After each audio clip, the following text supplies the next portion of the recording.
Was it edible? If it's not, Was it edible? I tried it. It was kind of like show All right, hey, I'm just making sure here. Did everybody get the new notes then? Everybody have 4.3 right there? All right. We're rolling on this today. It shouldn't take us too long to get through this morning here, kids. Honestly, you guys have kind of had maybe a little bit of background in this here, but again, we're still talking about quadratics right here, and what we're looking to do is solve quadratic equations using what, kids? square root. Square roots. Now, is everybody familiar where the square root button is in your calculator? All right, I have a question for you.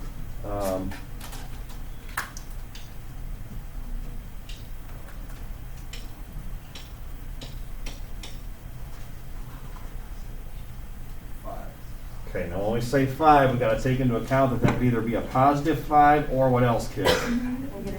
Yeah, so keep that in mind. Could be plus or minus 5, okay? So that's going to be something important. Square roots can either be a positive or they can be a negative. So keep that in the back of your mind today as we work through this. So the central question says, how can you determine the number of solutions of a quadratic equation in the form ax squared plus c is equal to 0? What term is missing in our standard form, kids, in this?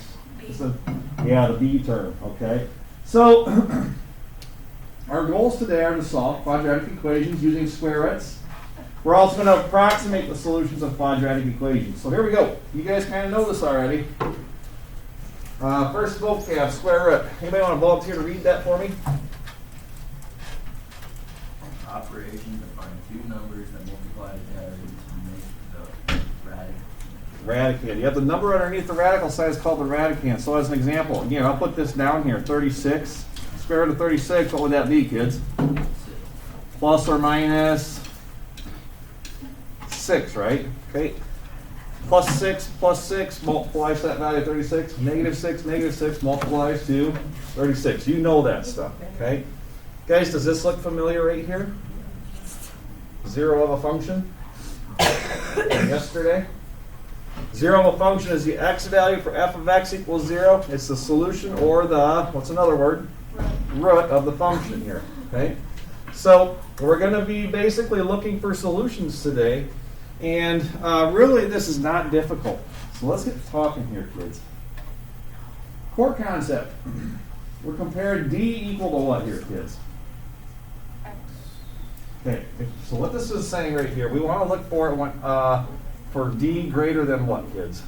0. So in other words, d is what kind of a value then, if it's greater than 0? Positive. Yeah. Okay, so we're going to talk about this idea today. What if I had something like this? What if we get to a point where we have like x squared is equal to, let's just go to 36 again. Guys, if I had x squared all alone right here and I wanted to get x just alone, what's the inverse operation, or how do you undo squaring?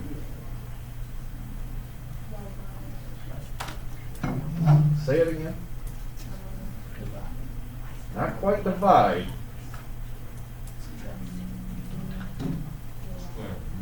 Yeah, take square root, okay, because here's the deal. X squared means x times x, doesn't it? Okay, so in this case right here, if I take the square root here and take the square root here, guys, the square root of x squared is just going to be what? And then what would my value be here? Plus or minus what? 6. Okay. So guys, when d is positive, how many solutions do you really get? 2. One's a positive 6, one is a negative 6. So when d is positive, when we're saying we get to x squared equals some positive number like we had down here, there will always be 2 solutions. Okay? I just made that up. I could have put 49 in there. I could have put. Idea was that I put a positive number in there, right?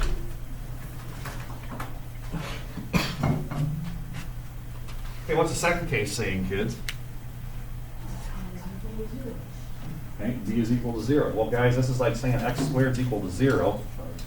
Guys, if I wanted to get x alone and solve an equation like that, what's the square root of 0?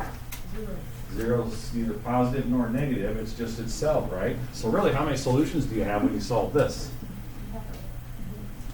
What's the solution? It's just 0, right?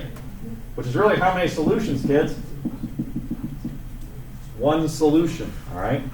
This is just one solution.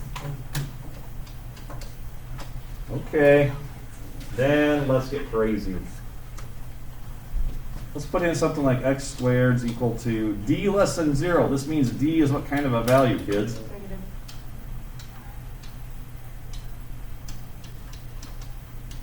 Who's got a calculator handy? I do. Put negative 49 in parentheses like that, and then take the square root of it. Square root of negative 49.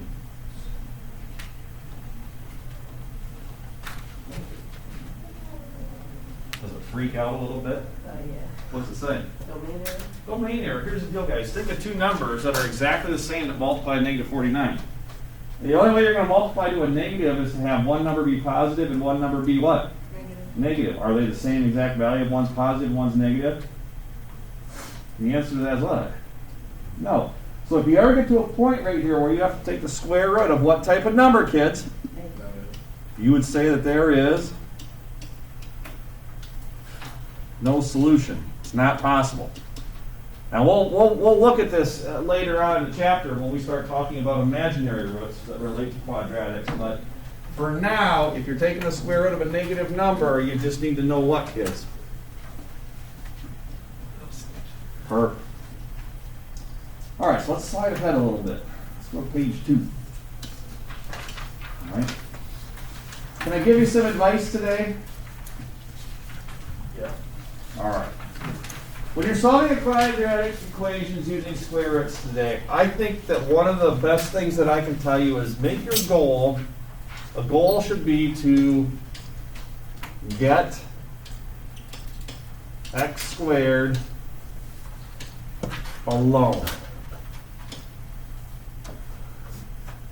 Kind of like your Among Us game. You want to find someone alone and then, right? If you're the imposter.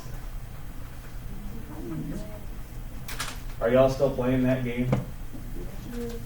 My kids are obsessed with it. We go on car trips, like down to Des Moines and stuff like that on the weekends usually because the kids have swimming. And all I hear in the backseat is fighting about imposter this, imposter that, meeting this, meeting that. And I'm just like, oh my gosh. They're obsessed with it. It's good stuff. Okay, so it says solve 2x squared minus 32 is equal to what? Okay, what am I suggesting up here? Okay, so this one right here, I'm going to rewrite this. 2x squared minus 32 equals 0. Guys, if you were trying to get just the x squared alone in this, what would be your first step in manipulating that?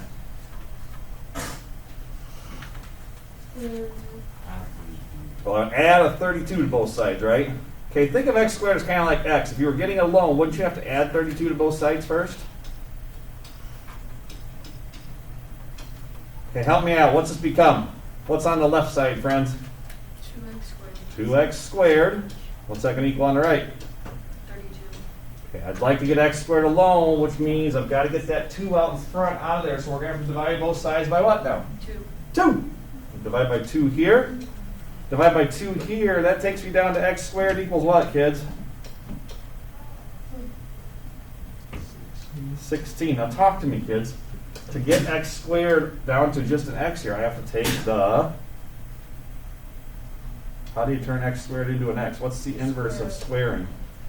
Here's where you would come in and say, okay, Parson, let's take the square root. And this is the part that we need to understand. Am I writing positive, 0, or negative right here? A positive. So how many solutions should exist? And what is the square root of 16? So I'd say right here, my two solutions are x equals plus or minus 4. Okay? All right. You guys try the next two on your own. Try the next two on your own. See what you come up with.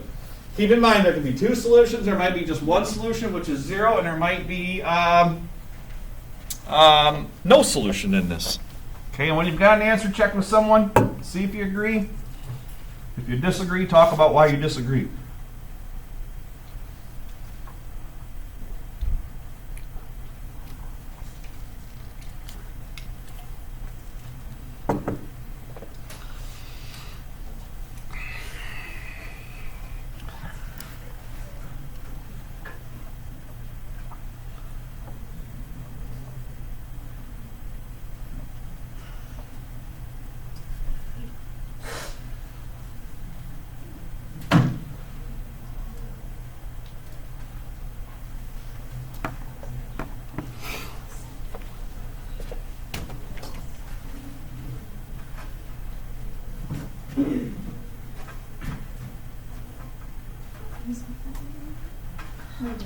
So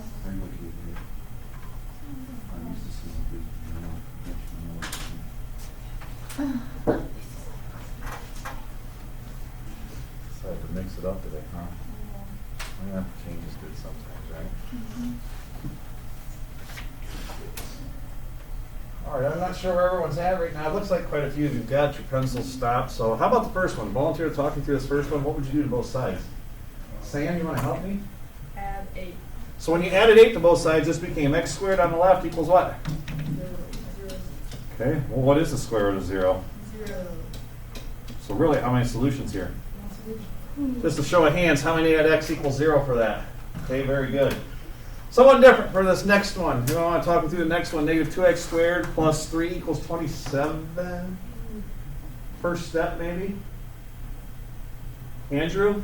Subtract 3 from each other. So this will become negative 2x squared is equal to, there's 24 where I'm at here. All right, now what?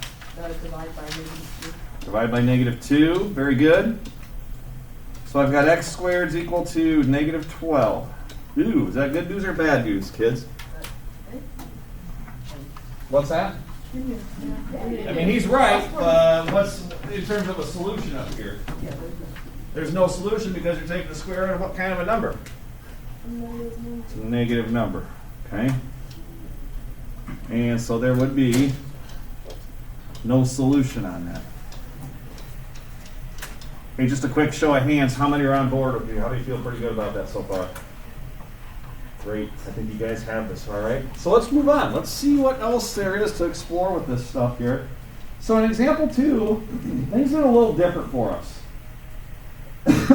We're solving a quadratic equation using square roots.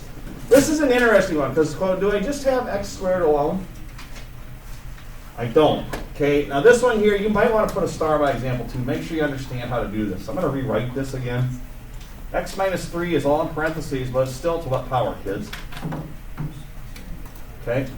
And this is going to equal 16. Now guys, if I want to get rid of this squaring function out here, when there's parentheses like that, again, how do you get rid of squaring something? Square root it. Okay, so we're going to square root here on the left, and square root here on the right. So here's what happens. I'm going to make a little T-chart right here now. You might want to do the same. So think of this, kids. What's the square root sign and a squaring function really kind of do to each other? The square function and the square root sign kind of do what to each other? They cancel each other. So I'm left with an x minus 3 right here. Now kids, that x minus 3 part on the left is going to equal what values? What's the square root of 16? 4. Okay? Now, it could also be, instead of positive 4, it could also be, yeah, could be negative. Okay, so what we do is we say, all right, this x minus 3 could equal a positive 4, or that x minus 3 could equal what other value, kids? Negative 4. Yes. And now you're at this point right here. It says, okay, I've got the x minus 3 down from a squared function to itself. Well, we know that this could equal either a positive 4 or a negative 4 because the square root of 16 is both positive and negative. Now, guys, if I want to get x alone right here, let's look at the left side. X minus 3 is equal to 4. What would I have to add to both sides to make this a solution for x? So what's your x value here in this first one? What's x going to equal when I add 3 to both sides? 7, right? Okay. Check it out up here, guys. If I go 7 minus 3 in parentheses in my original problem, what is 7 minus 3? 4 squared was 16. Okay? Help me solve this one. Add 3 to this, kids.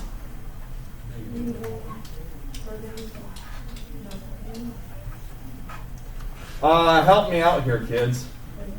Put negative 1 in up here. What's negative 1 minus 3 more? Negative 4 squared would be 16 again, right? Okay. So let's have you try one here. How about this? Ooh, I like this one. Oh, I'm ahead of myself. Good God, Parson.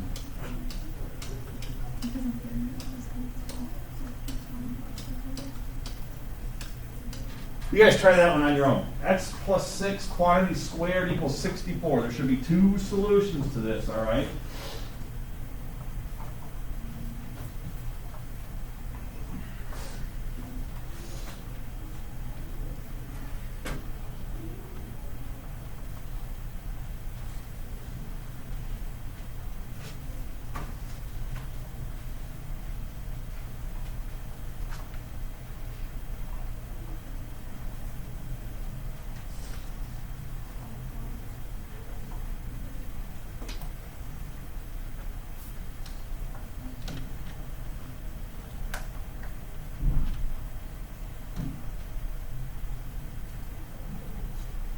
that charging for you back there? Does that work?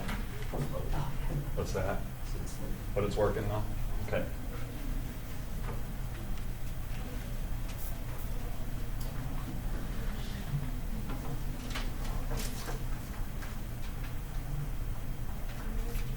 Do I have a volunteer that wants to come up here and do it?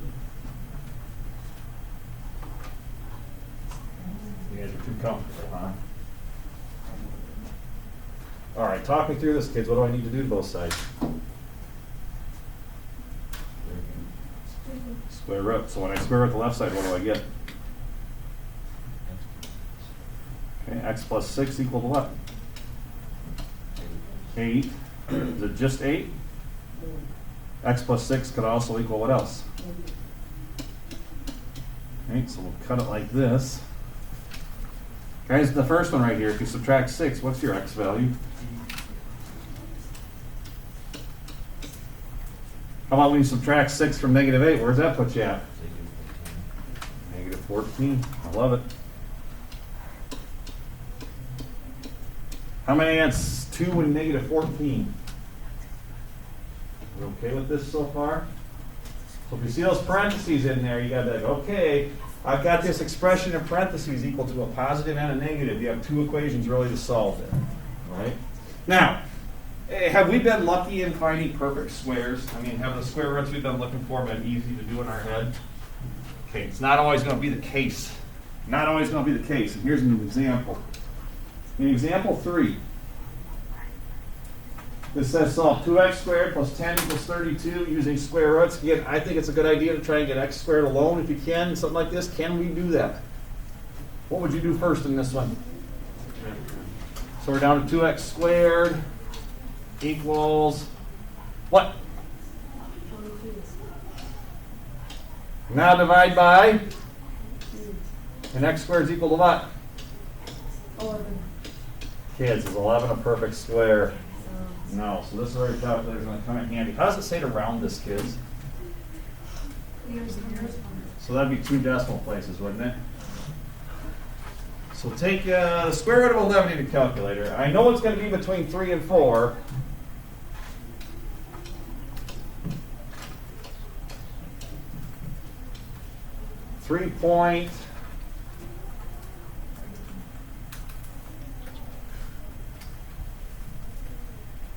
Anybody have it?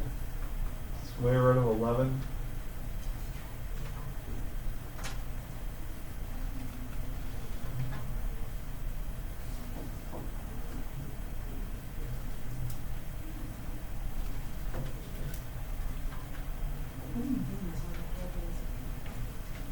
Here's, I think you have to hit the second button up top.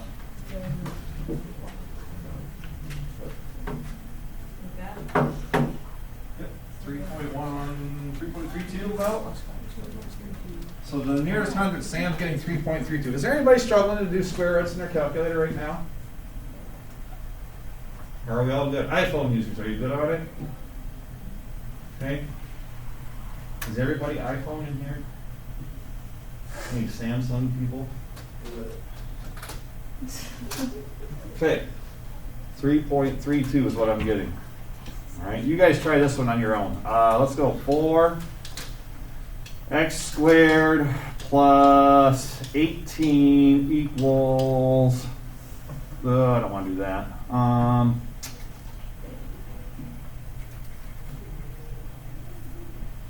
62. You guys try this one on your own. See what you get.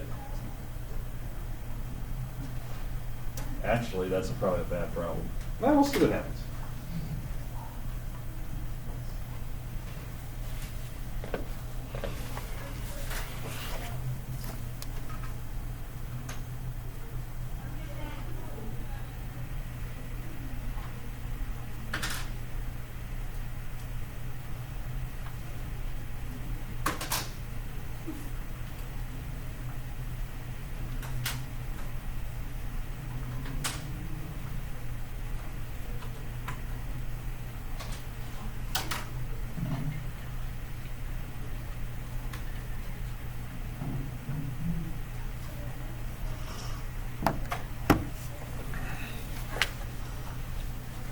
Anybody get an answer yet? Sam, what'd you come up with? X equals 3.32. Just 3.32? Yeah. Just 3.32? Or positive or negative. Plus or minus. Yeah, this one actually got down to x squared equals 11 again, didn't it? What would I subtract from both sides first, kids? 18. Yeah, so this became 4x squared is equal to 44. Divide both sides by 4, you're down to x squared equals 11. We knew from this previous problem, when I got to x squared 11, the square root was what value again? 3.32. Very good. Okay. How you guys feeling about this? Fantastic. Okay, let's feel more fantastic then. Is that everything on this page already? Yeah. Holy cow, we are flying through this. All right, a couple of examples on the back. Solving a real life problem in example 4. Okay, it says the following, kids. It says a storage container has the shape of a rectangular prism. It says its height is how tall here? 6 feet. 6 feet. Its length is 2 times its width. The volume is 288 cubic feet. Find the length and the width of the container. Well, let's call the width down here. Doesn't the width look like the shorter side right here, kids? I'm going to call that width an x down here. Okay? Now, how does it say the length is related to the width in this problem? Twice the. So if the width is x, what's that make the whole length of this then? I'm sorry, I didn't catch it. 2 times x, right? All right, friends. I have a question. It says the volume is 288 cubic feet. Find the length and the width of the container. Okay, so I don't even remember how to find the volume of a box like that. Do you guys remember? Height times width times length. Length times width times height, basically, right? So I would say my volume, volume is equal to a length times a width times a height here. All right, what is the volume in terms of cubic feet, kids? You know the volume in this problem? Yep. What is it? 188. So what can I plug in for V right here? Excellent, 288. That's going to equal my length. What do we call our length here, kids? It's supposed to be 2x. What do we call our width, kids?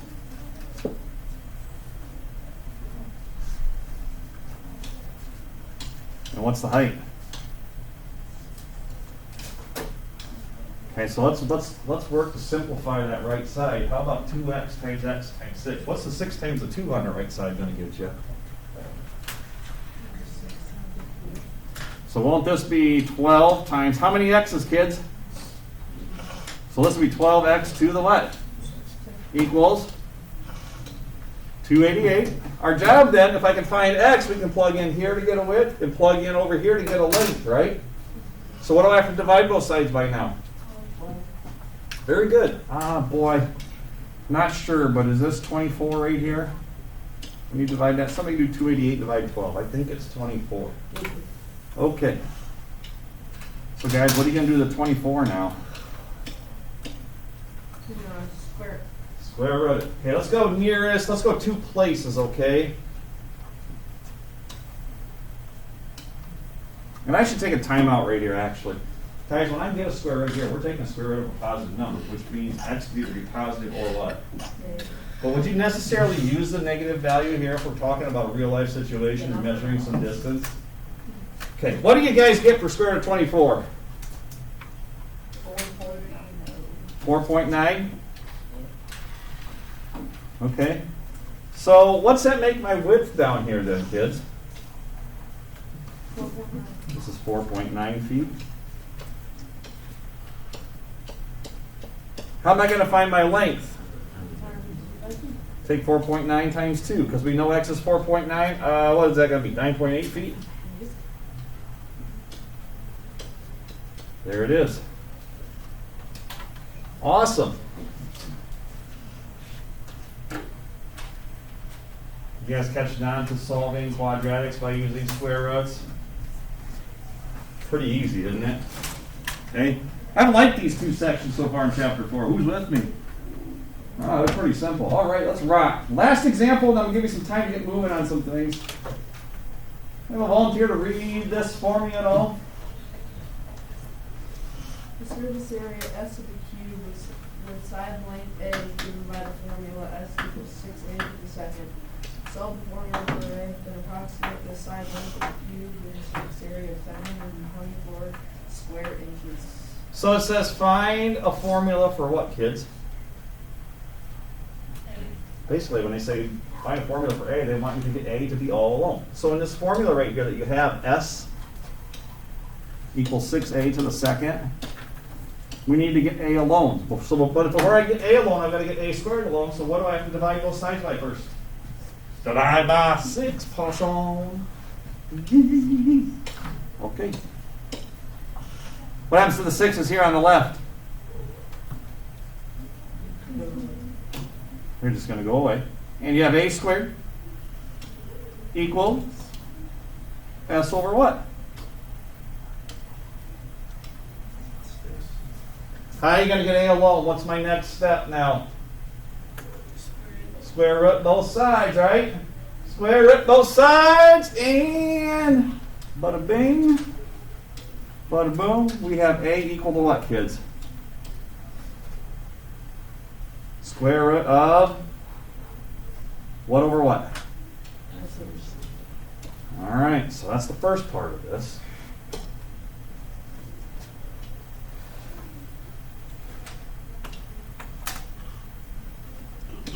Okay, that's the first part. This is important. Now,